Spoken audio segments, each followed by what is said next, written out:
médecin psychiatre. Il est en situation d'aide avec des militaires qui auraient subi un choc post-traumatique. Il refusait de se rendre en mission à l'étranger alors qu'il devait quitter. Il a demandé aux autorités militaires d'être remis de ses fonctions et démis de ses fonctions, voulait sortir de l'armée. Il était victime sur la base militaire aux États-Unis, au Texas, 13 morts et 30 blessés. Qui a tué? Un psychiatre? Je ne pense pas. Qui a tué? Un individu qui est aux prises avec sa propre folie, son propre déséquilibre? Sans aucun doute, parce que rien ne vient justifier un tel geste. Ou encore, une autre voie qui sera certainement celle de la spéculation autour de ses origines. Pourquoi? Parce qu'il y a des gens, et lui-même le disait, je suis victime seulement dû à mes origines du Moyen-Orient.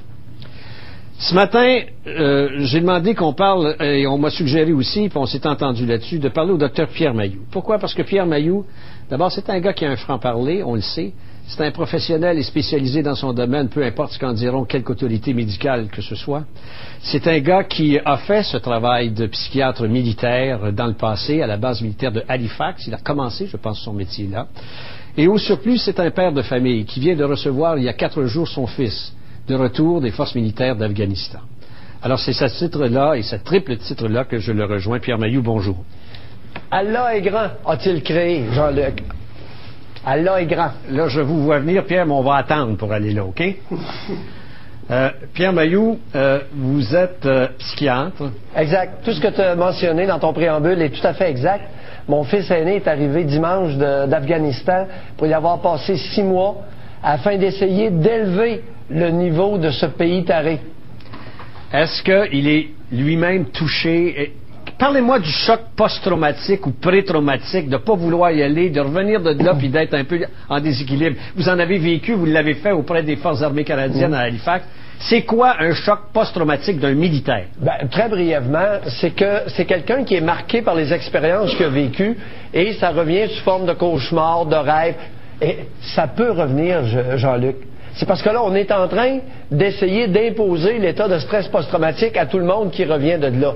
La plupart des soldats, la majorité, n'ont pas grands symptômes ou, s'ils ont des inconforts, c'est transitoire. Correct? Okay. Alors, l'état de stress post-traumatique peut s'installer et durer longtemps. C'est-à-dire des cauchemars, des sursauter, être tendu, avoir des souvenirs vivides de ça, etc. Est-ce que l'encadrement au retour des forces est suffisant pour aider ceux qui sont dans cette situation-là? Ah, les forces canadiennes, j'ai parlé à Eric encore tout à l'heure ce matin, les forces canadiennes ont de la classe pour ce qui est maintenant de leur façon d'encadrer les militaires qui reviennent de théâtres d'opération, de missions dans des pays en guerre. OK. Parlons donc de cet événement dramatique et tragique qui se passe à la base militaire du Texas, à Fort Hood. Nidal Malik Hassan. Et là, quand vous avez ouvert, vous m'êtes arrivé avec une incantation. Vous êtes prêt, vous, à dire que ça n'a rien à faire avec un psychiatre, ça n'a rien à faire avec un militaire? Ben, c'est assez évident. C'est tout. L'hypothèse la plus plausible à l'heure actuelle, avec tout ce qu'on a, c'est que c'est un fou d'Allah, tout simplement. Il a crié. Il criait en tirant « Allah est grand ». Jean-Luc, tu sais, la première hypothèse, c'est l'infiltration à nouveau dans l'armée américaine par un Mouktouk. Alors, c'est un Mouktouk, c'est un fanatique, c'est un individu qui est un musulman pratiquant, tout le monde le savait. Et Jean-Luc, ce qui m'offense, ce qui me met le feu au derrière à ce matin, c'est l'imbécilité humaine. Jean-Luc, comment peut-on croire sérieusement qu'un musulman pratiquant puisse devenir psychiatre et être aidant pour des Américains qui sont allés tirer sur des musulmans? Il y a quelque chose d'inquestionnable assez là-dedans. Jean-Luc, ça marche pas à patente. Mais comment il a réussi? Humainement, ça marche pas parce que un pratiquant musulman est nécessairement un individu inférieur. Donc, là, arrêtez, vous allez vous faire empoigner, là. Non, la mère Vachon là, du CSN, puis de la CRTC, puis du Conseil des normes, là, j'en ai plein le casque. J'ai été blâmé publiquement pour avoir dit que l'islam était un cancer de société. Et je continue à le dire. Jean-Luc, toutes les grandes religions sont des cancers de société. Et c'est pas plus comique et c'est pas plus intelligent, cette histoire-là, que de prendre un évêque du Vatican, de lui faire suivre un cours de médecine et de lui demander d'aller faire des avortements. C'est exactement ce qu'on a fait avec le Muktuk du Texas. C'est de l'irresponsabilité flagrante. Donc, vous dites que le système est complice, voire même coupable de cette situation qui s'est gangrénée. Et de l'imbécilité pure. C'est de la pensée magique. Jean-Luc, le gars, là, le matin, il était... Écoute, Jean-Luc, on a des évidences criantes. Le matin, il est dans son habit de clown au dépanneur. Il est dans son vêtement, il est dans son vêtement religieux. Je répète, il est dans son habit de clown au dépanneur. Je suis pas capable de... Pierre, s'il vous plaît. On peut dire qu'il est dans son vêtement religieux, puis on va comprendre pareil votre intention. OK. Deuxièmement, il est rasé. Est-ce que tu sais, Jean-Luc, ce que ça veut dire, un Muktuk qui est rasé? Il se prépare probablement à une mission. Il se prépare à aller au ciel, parce que pour rentrer au ciel, sur la terre, ils sont poilus, puis au ciel, il faut qu'ils se rasent. Pour aller au paradis des vierges, puis se mettre avec, je ne sais pas comment de vierges. Pierre, allez-y doucement. J'essaie de vous aider malgré vous, là. J'ai pas besoin d'aide là-dessus. Je te le certifie. Vous êtes père de famille aussi. Oui. Votre fils vous dit, Père, je m'enrôle. Oui. Vous n'avez pas peur? Vous dites pas, pense-en d'autres choses? Non, pas du tout. Réalise ta masculinité dans d'autres choses que ça? Non, Jean-Luc, j'ai plus de respect que ça pour le jugement de mes enfants, Jean-Luc Mongrain. OK. Donc, vous dites, vas-y, mon grand. J'ai rien dit. OK. J'ai dit, je respecte le choix de mes enfants. Et... j'ai rien dit. Vous n'avez pas eu peur? Oh, j'ai eu gros peur, Jean-Luc. Come on, hein? Un père de famille doit certainement penser à la survie ou non de son fils dans une mission comme celle-là. Il en est mort 134, pourquoi pas le petit maillot? Jean-Luc, on se connaît depuis des années. Oui. Je pense que tu me connais pas beaucoup. Ou tu me connais pas dans certaines facettes de mon moi-même.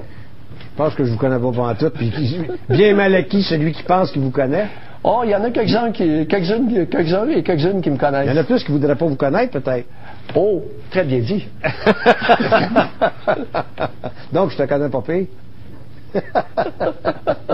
Alors, ces craintes-là, on les manifeste pas. On est un homme, on est un vrai. On ne va pas commencer à pleurer sur des potentiels et des hypothèses. Jean-Luc, je n'ai pas ces craintes-là. Je les ai pas. C'est pas que je me retiens, je les ai pas. Je suis respectueux du choix de mon garçon là-dessus. C'est juste ça. Et, je dois te dire, cependant, que s'il avait besoin d'aide et qu'il me disait qu'il s'en va voir, consulter un psychiatre musulman pratiquant, je lui dirais, mon fils, sois prudent, là tu vas te cogner, tu risques de te casser les dents. Vous avez fait l'évaluation de Lortie dans son procès. Exact. C'est un militaire. Exact. Est-ce qu'il y a une relation, un rapport difficile ou tordu entre l'arme, le militaire et le passage à l'acte d'une tuerie comme celle-là? Pas du tout. OK. Pas du tout. On se souviendra qu'en 1985, le procès qui a suivi, qui était en 86, si ma mémoire est bonne, en janvier 86, écoute, j'avais témoigné le fait que Lortie souffrait d'une psychose, était mentalement dérangé. C'était un excellent militaire qui avait été très bien entraîné, mais malheureusement, il a fait un épisode psychotique où il s'est mis à délirer sur Dieu. Ah, Jean-Luc, tout à fait par hasard, Dieu revient. Dieu lui avait confié une mission d'exterminer le PQ, puis il est parti avec son bagage, puis il est allé essayer d'exterminer le PQ. Même affaire pour Nidal Malik Hassan. Non. Ben, pas du tout. Il n'a pas reçu un message, lui, non? Non. Lui, là, je pense pas qu'il ait reçu un message. Je pense que c'est idéologique. Il a été brainwashé. Lortie n'a jamais été lessivé mentalement. Il n'y a pas eu de lavage de cerveau. Tandis que l'autre, là, le Muktuk aux États, j'ai bien l'impression que son derrière en l'air 5 fois par jour, ça lui a causé un manque de sang au cerveau. Vous n'êtes pas à veille de vous raser pour aller au ciel, vous, là? Pas toutes, pas toutes. Merci beaucoup, Pierre Mailloux. Bye, Jean-Luc. Au revoir.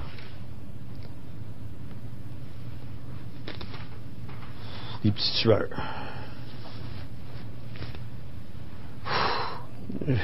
Oh, que j'ai de la misère avec ces clichés de haine, ces clichés de... C'est Mailloux. OK. Alors, on va s'arrêter, nous autres, pour une courte pause et on va revenir avec un